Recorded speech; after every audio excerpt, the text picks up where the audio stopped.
Hi, I'm theciaellis and welcome to Grandma's Homestead. Alright, I'm back in my own kitchen here, but I've got a brand new tripod that I'm learning how to use, and we might get some interesting angles today. We'll have to find out.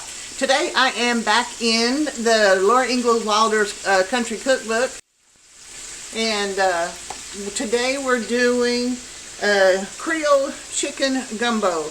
And this is done completely different than any jumbo or gumbo or jambalaya that I've ever done in the past. But it's got some. If you look at some of my past recipes, you'll see that I've used this. There's a link in the show notes if you want to order your copy of this, because there's some good, like the last one I made, that macaroni casserole. That was a hit. So let's see how this one is today. All right, we are starting out with. I'm going to have to chop up 2 onions. I've got some ham. I got okra, a big can of tomatoes, some hot sauce, and a bay leaf. And I've already got some chicken. Look at this. This is whole chicken. Well, okay. It was a huge chicken. I'm only using half of a chicken today, but these are bone-in chicken pieces, and I'm saving the rest of the chicken for another dish on down the road. But this is what we're doing. We're going to brown the chicken, and then we're going to start adding all this stuff to it and cooking it, and then make it into a gumbo. Alright, the instructions in the book say basically you were supposed to take your ham pieces and cook it very slowly, and then it would create the fat, and that to cook the chicken in. Well, I'm not seeing any fat in that ham, and so I did use lard, and all this has is some salt on it too. And we're browning this, and then here in a moment we're going to transfer it to a pot, and then we're going to cook the onion that I've already chopped up and the okra and put it in here for a little while. Alright, we're going to turn the heat off on this for a moment. We're going to transfer this chicken to the pot. Now these are not done all the way through. That's okay, because once we get everything into the pot, it's going to cook for even longer. So by the time you do eat it, this will definitely be done. Alright, now we've got that. Let me get my onions.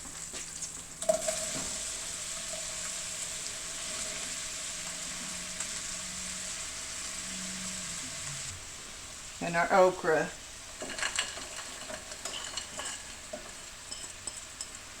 Turn the heat back on. And it says to add a couple of tablespoons of flour. And let that cook in. And I just had this on a medium heat for right now. We're going to try to let the okra and the onions to cook down. Oops, making more mess. Alright, we'll let that cook for a while. The instructions say to cook for about 25 minutes. To cook these down, it says on, actually it says to do it on low heat. We'll cook this down for about 25 minutes, and then we'll transfer this to the chicken pot here in a few minutes. We'll let this cook.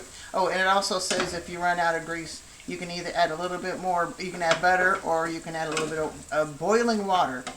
So we'll keep an eye on this and see what we need to add to it.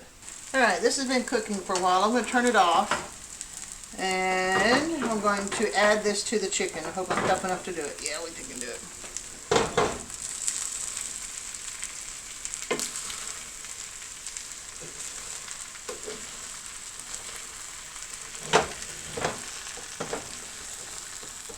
And I'm still making a mess.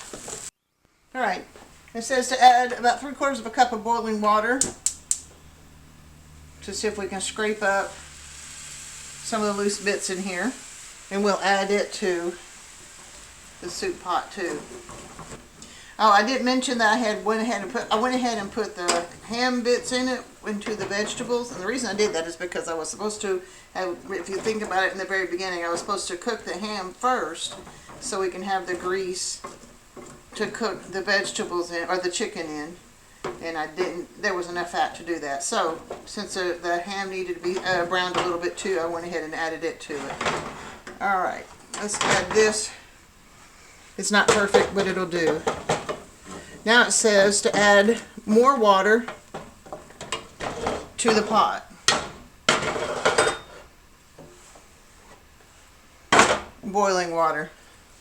There's 3 quarts of boiling water in here.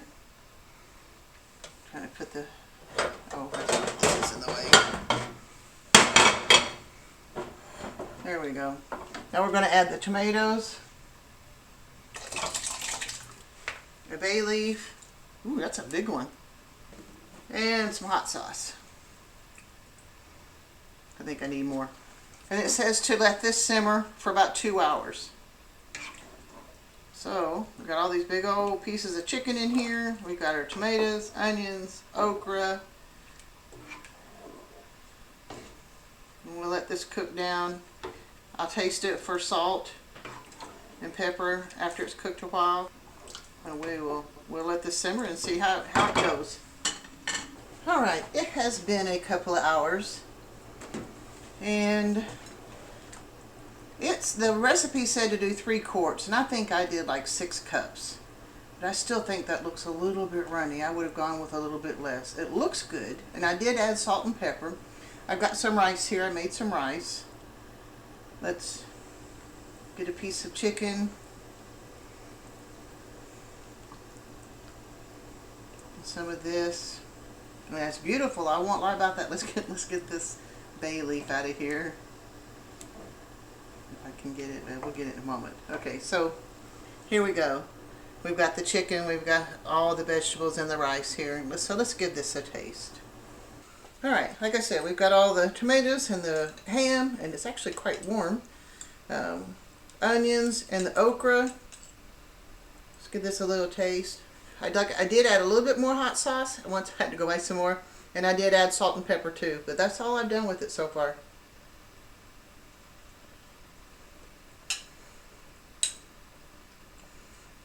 That's got a pretty good taste to it. Now the chicken, I'll be perfectly honest. If I make this again, I will put chicken chunks in it so that I don't have big old pieces. But the chicken is good in it too. It's got a good flavor. I would not have put as much water as it said in it, and I would have put chicken chunks instead of whole pieces of chicken. Other than that, this is really darn good. I want to remind you that yes, this did come from Laura Ingalls Wilder's Country Cookbook. I don't know why I have trouble saying that. And I had the link below. I also want to tell you about a new podcast that I've started. And some of you who've been following me for any length of time know that I do a scripture of the day and a quote of the day. And on Patreon, I've been posting what I call Faith Fuel. It started out being growth, but that was kind of like, what the heck is that? So I'm doing Faith Fuel now. And so I have it on my This Grandma's Life YouTube channel, but I'm also just a podcast, just on a podcast thing. So if you don't have time to watch videos, and they're short, they're 4 or 5, I don't think any of them are even as much as 6 minutes long. And scripture of the day, quote of the day, a little bit of a devotional, and how they've touched me in my heart and what's going on in my life. And like I said, Faith Fuel. That's on my This Grandma's Life podcast on Patreon and on the YouTube channel. All right. God bless, guys. I'll see you next time.